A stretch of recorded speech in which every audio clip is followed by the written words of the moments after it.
அழகனும் நீ. தந்தைக்கு உபதேசம் செய்தவன் நீ.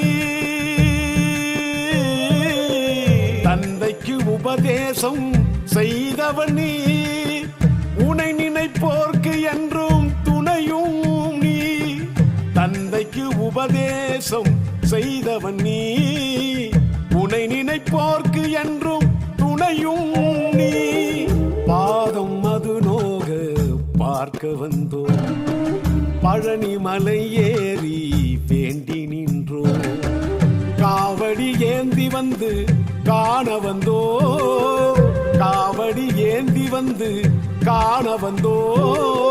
கந்தனே உன் கருணை வேண்டும் என்றோம். கந்தனே உன் கருணை